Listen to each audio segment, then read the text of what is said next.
abbiamo tutto e niente. Lo so. L'unica cosa che abbiamo una tranquillità. Che ci ha rovinato è stata l'alluvione del 66. Bisogna vedere quanti che andranno a votare.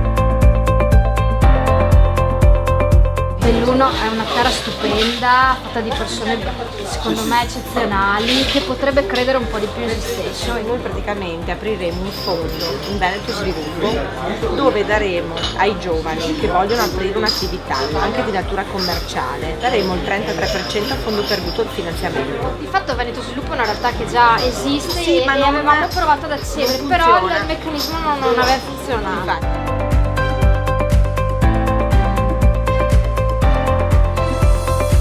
E drena dalla frana 4 miliardi di litri d'acqua all'anno.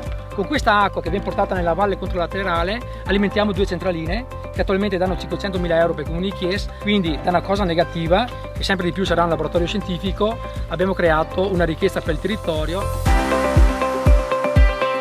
Ci vuole un rinnovamento. Stiamo facendo un lavoro importantissimo di conoscenza del territorio. Grazie mille. Avevamo voglia di investire e abbiamo investito, ci piacciono le sfide. E apriremo 10 sportelli di progettazione europea per aiutare proprio chi è già nel settore o vuole aprire attività nuove ad agganciare fondi europei che altrimenti sarebbe difficile individuare. Non c'è crisi che tenga, però devi credere in quello che fai. Eccolo qua per suo figlio, perché ci sono delle idee sulle imprese.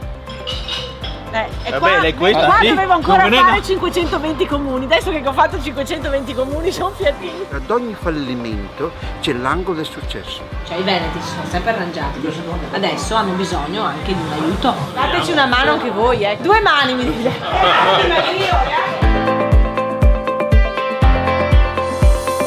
È ancora più bella di persona. Su 579 comuni ne ho già visitati in 3 mesi 510, quindi solo per questo te dovresti darmi il voto.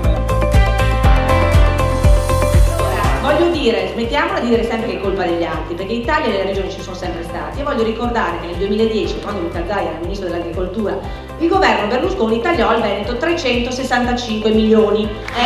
Ripeto, praticare le cose. Il paese è veramente democratico, bisogna cambiare, rinnovare, cambiare proprio perché le carte devono, che non siano sempre date dalle stesse persone. Ho avuto l'occasione e l'opportunità di conoscere profondamente queste zone. Ho conosciuto, confrontandomi soprattutto con i sindaci di questi territori, le problematiche che saremo chiamati a prendere in mano il 1° giugno.